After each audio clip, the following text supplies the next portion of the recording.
Hello students. तो आज का हमारा टॉपिक है रिएक्टिविटी सीरीज। आज हम डिस्कस करने वाले हैं about the reactivity series and then the displacement reaction. हमने पढ़ा था अपने लास्ट लेक्चर में about the metal and non metals. Metals और नॉन मेटल्स को हमने पढ़ा था, उनकी फिजिकल प्रॉपर्टीज पढ़ी थी, केमिकल प्रॉपर्टीज के बारे में हमने कुछ डिस्कशन की थी। And now we are moving on to the reactivity series. हमने मेटल्स को अरेंज किया एक सीरीज में अकॉर्डिंग टू देयर रिएक्टिविटी। उनकी रिएक्टिविटी के बेसिस पे हमने उनको एक सीरीज में अरेंज कर दिया है। उस सीरीज को कहा है हमने रिएक्टिविटी सीरीज। जो मेटल हाईली रिएक्टिव है उसको हमने टॉप पे रखा है। For example potassium. आपके लेवल पे पोटेशियम है, लेकिन और एलिमेंट्स भी होते हैं जिनकी रिएक्टिविटी ज्यादा है। हमें सिर्फ आपके लेवल पे ये कंसीडर करना है कि ये मेटल्स हैं और इनकी रिएक्टिविटी क्या होगी। So potassium is at the top, then sodium, calcium, magnesium, aluminium, zinc, iron, hydrogen, copper, gold, silver and gold. Potassium की जो रिएक्टिविटी है is greater than sodium. Then comes the calcium, magnesium, aluminium, zinc, iron, hydrogen, copper, silver, gold. सबसे ज्यादा reactive कौन है series में? Potassium. Potassium के बाद रिएक्टिविटी किसकी ज्यादा है? सोडियम, फिर कैल्शियम। तो नीचे जैसे हम नीचे आते जा रहे हैं तो रिएक्टिविटी क्या है मेटल की? डिक्रीज हो रही है। तो इस सीरीज को हमने क्या बोला है? Reactivity series. रिएक्टिविटी सीरीज किसे कहेंगे? हमने मेटल्स को अरेंज कर दिया उनकी रिएक्टिविटी के अकॉर्डिंग। जैसे हम नीचे जा रहे हैं इनकी रिएक्टिविटी डिक्रीज हो रही है। तो अगर हम कहें कि सोडियम और कैल्शियम में कौन ज्यादा रिएक्टिव है, sodium is more reactive than calcium. Magnesium and zinc. Magnesium is more reactive than zinc. So we have considered the series of arrangement of metals in decreasing order of their reactivity. This is what we call reactivity series. सबसे पहले क्या है? Potassium, then sodium, then calcium, then magnesium, aluminium, zinc, iron, hydrogen, copper, silver and gold. हमने metals को arrange कर दिया उनकी reactivity के बेसिस पे। सबसे ऊपर जो है वो हाईली रिएक्टिव है। जैसे जैसे नीचे जाते जाएंगे हम इस सीरीज में रिएक्टिविटी डिक्रीजेस, और इसी बेस में हमने मेटल्स को अरेंज किया है। So this is all about the reactivity series. अब हमें ये रिएक्टिविटी सीरीज याद रखनी है and based on it we will discuss about the displacement reaction. Displacement reaction क्या होता है और how the displacement reaction occur करने वाले हैं अबाउट द डिस्प्लेसमेंट रिएक्शन। क्या होते हैं डिस्प्लेसमेंट रिएक्शन? अभी हमने डिस्कस किया था about the reactivity series. Reactivity series के बेस पे ही हम डिस्प्लेसमेंट रिएक्शन के बारे में बताएंगे। Displacement reaction, the chemical reaction in which a more reactive metal displaces a less reactive metal from its compound. जो ज्यादा रिएक्टिव मेटल होगा which is more reactive displace कर देगा less reactive metal from its compound. अब एक example है हमारे सामने, आयरन प्लस कॉपर सल्फेट। हमने एक आयरन नेल डाला कॉपर सल्फेट सॉल्यूशन में। कॉपर सल्फेट का कलर क्या होता है सॉल्यूशन का? It is blue in colour.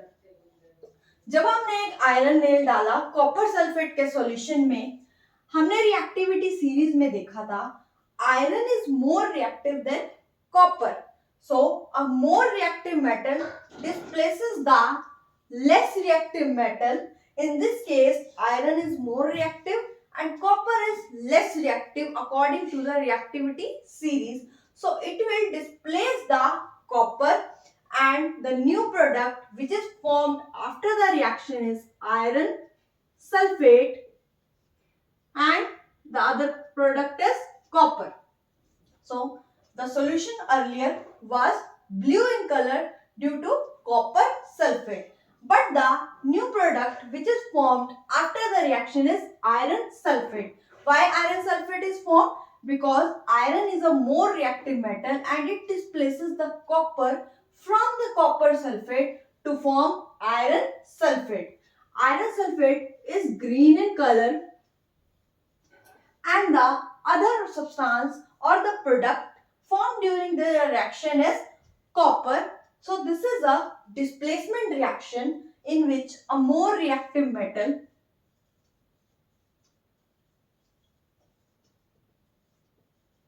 displaces a less reactive metal from its compound and the new product is iron sulfate.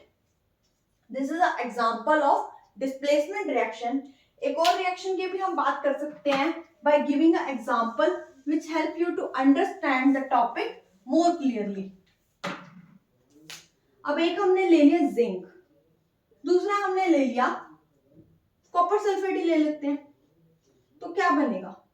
अब बताइए इन दोनों में से कौन ज्यादा रिएक्टिव है? जिंक इज मोर रिएक्टिव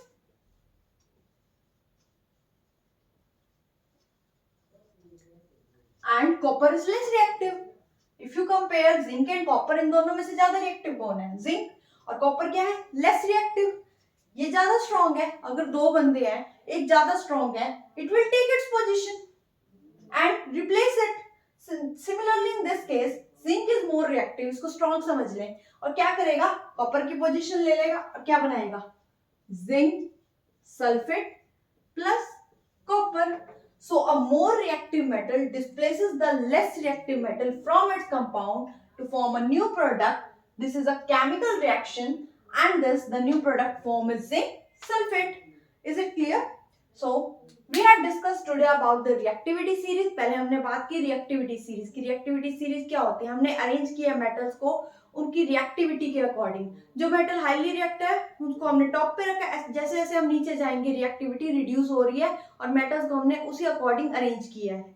जब हमें रिएक्टिविटी सीरीज समझ आ जाएगी, उसी के बेस पे हम बता सकते हैं कौन सा मेटल ज्यादा रिएक्टिव है और कौन सा कम रिएक्टिव है. उसी बेस पे हम कंपैरिजन करेंगे दो मेटल्स का कि कौन सा ज्यादा रिएक्टिव है और कौन सा कम रिएक्टिव है. जैसे इस केस में जिंक और कॉपर, हमने रिएक्टिविटी सीरीज के बेस पे बताया कि जिंक ज्यादा रिएक्टिव है, कॉपर लेस रिएक्टिव है, और फिर हम देख रहे हैं कि रिएक्शन हो पाएगी क्या नहीं. अगर इसी केस में हम ऐसे कर लेते copper plus zinc sulphate, will the reaction occur? Copper is less reactive, zinc is more reactive. तो copper less reactive है, वो उसकी प्लेस नहीं ले सकता. So there will be no displacement reaction, no reaction.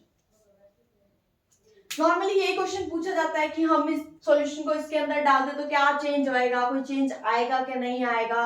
अगर हम आयरन नेल को कॉपर सल्फेट में डाल दे तो क्या चेंज आएगा, विल द डिस्प्लेसमेंट अकर और नॉट. ऐसे ही क्वेश्चन पूछे जाते हैं और आपने ये रिएक्टिविटी सीरीज को लर्न करना है और उसी के बेस पे आप कंपेयर कर सकते हैं कौन सा मेटल ज्यादा रिएक्टिव है और कौन सा कम है. उसी के बेस पे आप बताएंगे कि डिस्प्लेसमेंट हो सकती है क्या नहीं हो सकती. I hope you like